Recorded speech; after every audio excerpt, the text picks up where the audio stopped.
How's it going, you crazy kids? Welcome to my YouTube channel, or back to my YouTube channel. Today I wanted to talk a little bit about that moment where I knew what I wanted to do with my life. It was a real pivotal moment for me. So, a lot of us when we're in our teens don't really know what we want to do with our life, even kids in their 20s, and I don't blame you. A lot of pressure is put on kids today to work it out and map out their lives and all that kind of nonsense. And look, if you know what you want to do earlier on, more power to you. But if you don't, if you're watching this and you're in your 20s and you still haven't mapped it out, even if you've gotten a degree or something or other, don't sweat it. 20s is a decade that you can, I'm not saying go and muck it up, but you got much more opportunity and time to make a comeback, even if things aren't great. To give you an idea, I was 28 when I came back from being overseas for a long period of time. Didn't have a pot to piss in. It was 1991. The recession we had to have, as it was dubbed in Australia, and somehow worked out all right. But anyway, I digress. So, I always loved music as a child. Was fascinated with music. Would listen to the radio just continuously.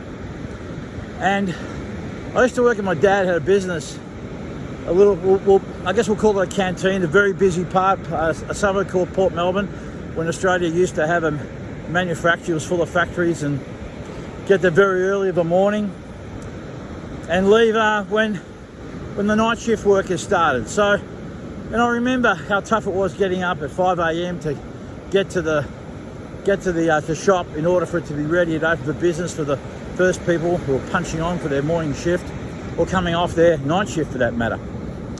So, and I'd watch these people, just the sheer misery of these workers doing jobs that they hated and feeling that they were resigned to them. They'd come in of a morning on Monday and they'd look forward to smoko. And then after that, it was waiting for lunchtime to come around. Then afternoon smoko. Then the end of the day to come around. And then Friday for the weekend. And I really felt for these people. And I remembered I said to myself, I'm not going to do a job like that. I'm not going to resign myself to 9 to 5 working for the man. Now, mind you, I've had to do that at stretches in order to build the business. But I do remember, though, that I made that decision. And because I love music, I said, I'm going to do something in the music industry.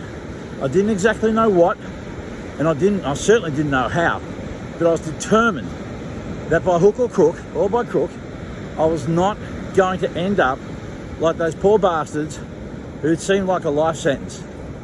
And so I worked it out. I cracked the code, I guess you could say, at 15 years of age.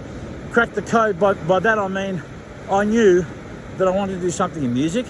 I wanted to do something that was fun and that I enjoyed, and I wanted to have a sense of freedom. And that was really what motivated me. It wasn't about money. It wasn't about prestige or anything else. That's what motivated me, to make sure that I was going to go down a path that would lead me to doing something that I love to do. And that's pretty much how it started, how I made my decision to get into the music business. It was watching the lives of others and the misery they were going through, and how I was determined not to do that myself. Certainly a lot for the rest of my life anyhow. All right, love you crazy kids. Please be good to each other. Please be nice to everyone. But more importantly, be nice to yourselves. All right, love you crazy kids.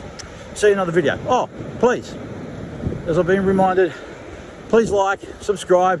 Apparently it'll go around. I'm an old guy. I don't understand algorithms and all the techie stuff. But anyway, this is what I've been told to say to you guys. So if you like this, you think someone will get some benefit of it, share it around. All right, take it easy. See you in another video.